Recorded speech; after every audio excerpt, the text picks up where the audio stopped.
Well, hello, and thanks for watching another episode of ARFCOM News, your source for the finest 2A propaganda. Folks, today we're going to do a call to action. I want you to call the Pennsylvania House Judiciary Committee because we need to stop HB 1891.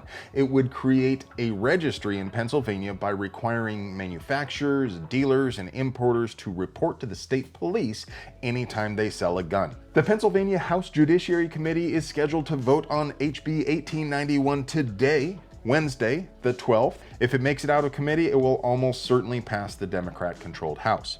The committee chair is this guy, Democrat Tim Briggs. He is up for re-election next year, so he may be somewhat sensitive to gentle persuasion. I strongly recommend that you tell him that Democrat or Republican, pushing gun control loses elections. You want to get re-elected?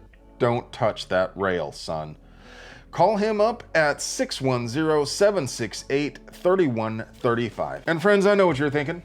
I don't live in Pennsylvania. What do I care what happens in Pennsylvania? Well, for one thing, those people in Pennsylvania are good people and they need your help, and they would help you if you needed it. Apes together strong. We must all hang together or we shall surely hang separately, and all of that sort of thing.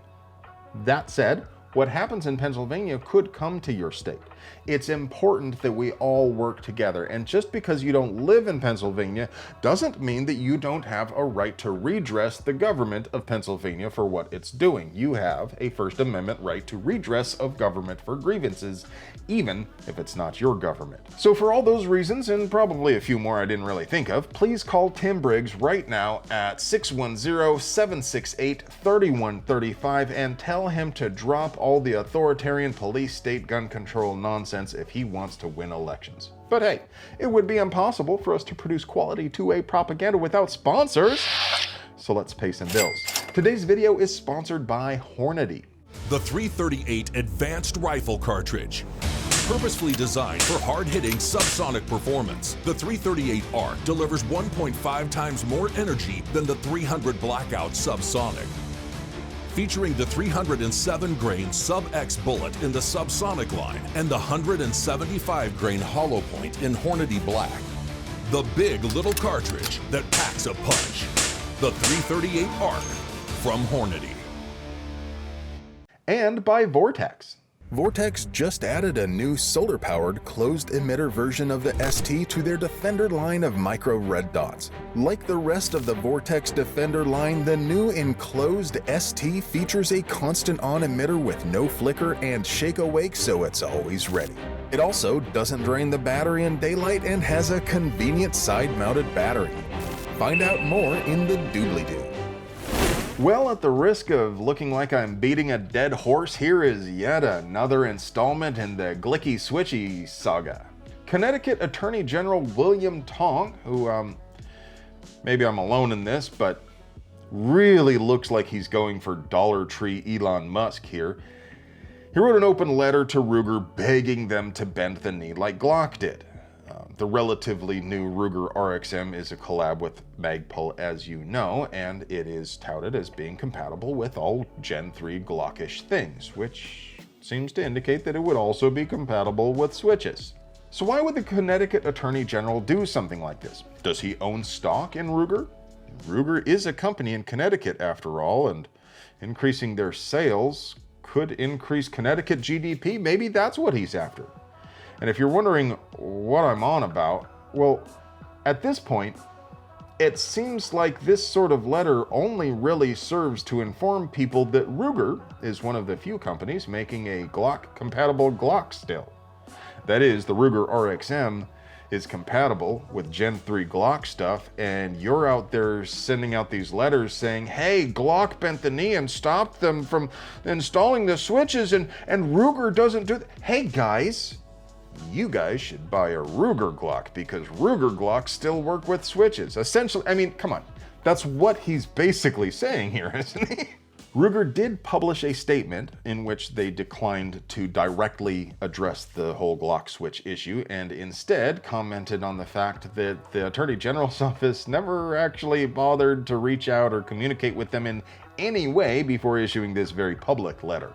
And at this point, I can't imagine that Ruger has any plans of interfering with the installation of a switch. After all, manufacturers have to understand that anybody who's still willing to manufacture a Glock-compatible Glock is probably going to sell whole truckloads of them compared to the Glock not compatible Glocks. You know what I mean. No matter what they do, you can still convert any self-loading firearm to go BERT simply by defeating the parts that they have to put in there to keep a semi-auto from going full auto. You see, all self-loading firearms yearn for the BERT. You have to intentionally engineer them to stop them from being full auto in the first place.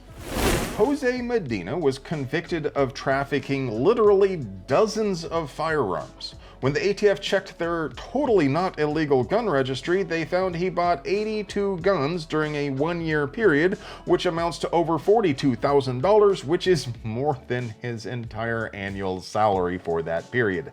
The guy was obviously doing a trafficking.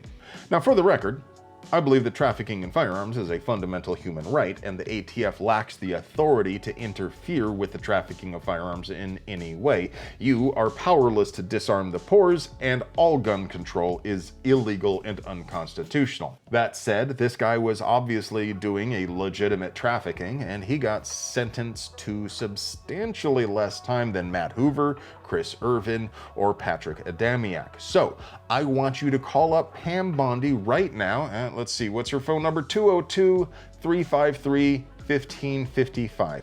Tell her to release all the political prisoners. Tell her to stop defending unconstitutional, authoritarian, anti-gun laws. Tell her to stop it right now.